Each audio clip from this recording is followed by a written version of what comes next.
La fotografía proporcionada fue tomada de una página del Diccionario Enciclopédico Soviético, edición de 1951.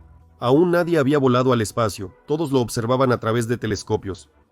Todos los datos se tomaron de fuentes abiertas. Según la versión oficial de la estructura del mundo, Marte es el cuarto planeta más grande desde el Sol. Se ve en el cielo como una estrella brillante de color rojizo. La distancia media de Marte al Sol es de 228 millones de kilómetros. El periodo de revolución alrededor del Sol es de 687 días, 6.780 kilómetros, 24 horas y 37 minutos. Marte posee una atmósfera menos densa que la de la Tierra y con escaso vapor de agua.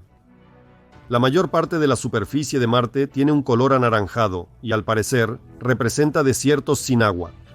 Una parte menor tiene un color más oscuro y verdoso. En los polos de Marte se pueden ver manchas polares blancas. La temperatura en la superficie iluminada de Marte varía entre -80 y +25 grados Celsius.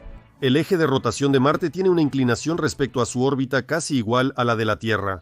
Como resultado de esto, en Marte ocurre el cambio de estaciones del año. La llegada del verano en uno de los hemisferios de Marte va acompañada de la disminución de la correspondiente mancha polar, que al parecer está compuesta de nieve, escarcha o hielo, y del oscurecimiento de las zonas verdosas, lo que indica la probabilidad de existencia de vegetación en Marte.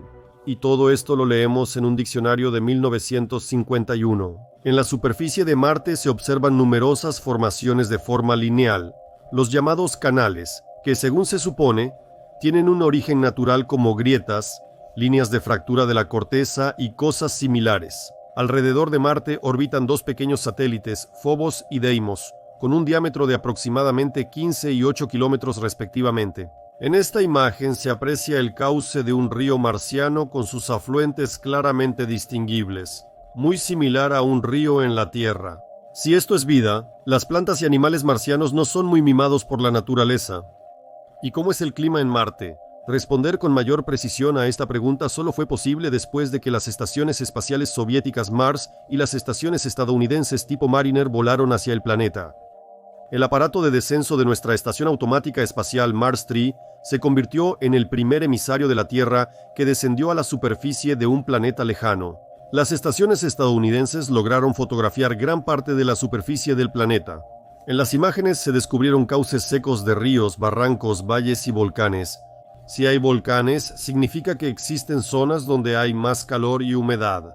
Marte resultó ser aún menos parecido a la Luna de lo que se suponía hace 10 años, es decir, en 1963. En la imagen se muestra una zona de la superficie de Marte. Se pueden ver claramente los barrancos que desembocan en el cañón. Abajo se muestra un corte vertical a lo largo de la línea punteada.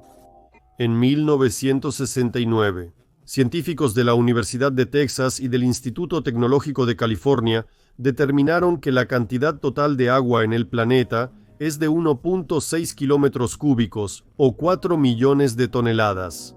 Los últimos datos recibidos de los satélites artificiales de Marte indican que el planeta está perdiendo agua, la cual se escapa al espacio exterior.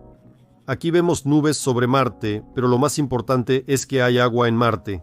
La presión atmosférica de Marte es de unos 10 milibares, similar a una altitud de 30 kilómetros en la Tierra. Es casi una centésima parte de una atmósfera. Aquí vemos la capa polar sur de Marte.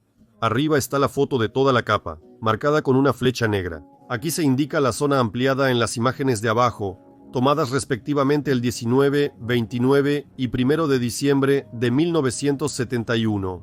Se ve claramente un flujo de nieve derretida, que por su apariencia se asemeja a un delta de río en la Tierra.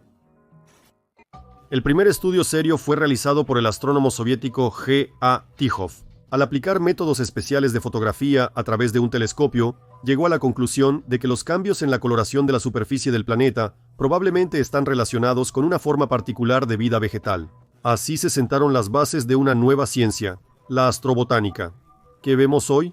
La presión atmosférica promedio en la superficie es de aproximadamente 0.006 kPa o 6 milibares, lo que es alrededor de 100 veces menor que la de la Tierra, a una altitud de casi 35 kilómetros sobre la superficie de la Tierra. Así que saquemos conclusiones. Desde 1953 hasta 2018, toda la vegetación visible desapareció en el planeta Marte. Desde 1973 hasta 2018, la presión atmosférica en el planeta rojo bajó de 10 milibares a solo 0.6 milibares, hasta 16 veces menos. Todavía se pueden dar muchos ejemplos sobre las diferencias en los datos de los objetos cósmicos que fueron observados por los astrónomos. Pero el hecho de que el planeta Marte haya dado su último suspiro ya no parece una fantasía. El satélite negro de Marte. Un estudio detallado de la fotografía de uno de los satélites de Marte, Phobos, mostró que el satélite tiene una forma ovalada con dimensiones de 18 por 22 kilómetros. Antes de esto, el diámetro de Phobos se estimaba en 16 kilómetros. Se calculó la capacidad de reflexión de la superficie de este satélite marciano, es decir, el valor que caracteriza la capacidad de un cuerpo celeste para reflejar la luz que incide sobre él. En astronomía, esto se llama albedo. Resultó que el albedo de Phobos es de solo 0.65. En resumen, la superficie del satélite refleja solo el 6.5% de la luz que incide sobre él, siendo esto menos que cualquier otro cuerpo del sistema solar. Hasta ahora, los cuerpos más oscuros se consideraban Marte, con un albedo de 0.154, la Luna con 0.115 y Mercurio con 0.1. Esto significa que los viajeros espaciales del futuro, al acercarse en una nave espacial a Phobos, lo verán muy oscuro, casi negro. Marte tiene dos satélites naturales, Phobos y Deimos, que en griego antiguo significan miedo y terror. Ambos son relativamente pequeños. Phobos mide hasta 27 kilómetros y Deimos 15. Tienen una forma irregular.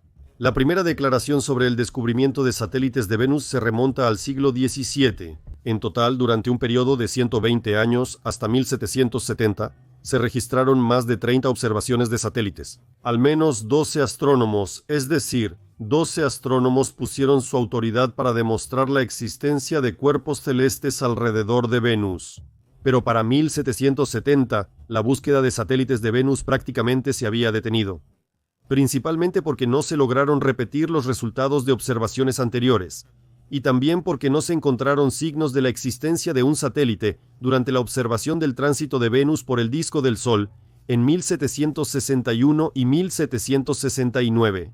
Los satélites se pueden ajustar y quitar de los planetas.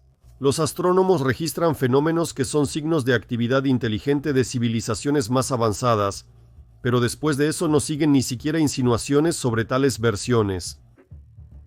Con los satélites de otros planetas pueden descubrirlo por sí mismos. Allí hay muchos. Para todos los gustos y colores, algunos se parecen a la Luna, y otros tienen campo magnético y atmósfera, como la Tierra.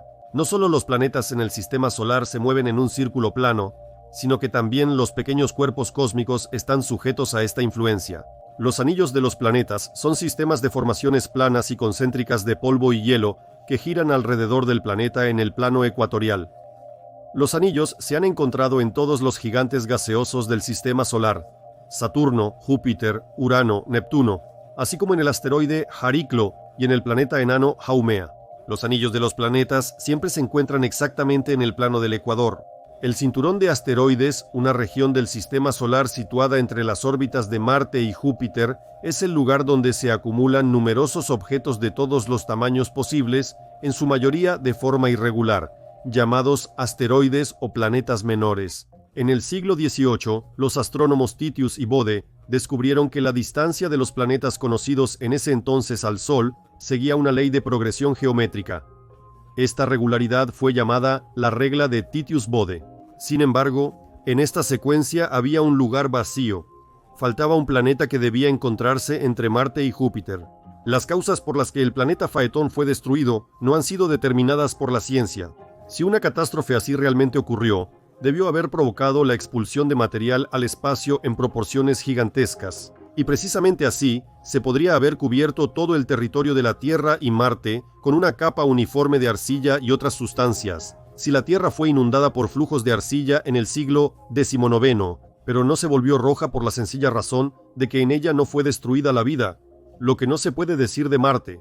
Por supuesto, el momento de la destrucción de Faetón es solo una versión, pero aún así vale la pena tenerla en cuenta. Hasta hace poco pensábamos que la fecha del diluvio era de 11.500 años atrás, pero míranos ahora. Muchos todavía viven en casas construidas antes del diluvio. Así que se puede concluir que la destrucción de Marte comenzó al mismo tiempo que ocurrió una serie de catástrofes en la Tierra y en los demás planetas habitados del Sistema Solar. Esto ocurrió desde el siglo XVIII hasta principios del XIX. La Tierra sobrevivió, pero Marte no. De hecho, en el siglo XX los astrónomos aún observaban la agonía de la civilización marciana.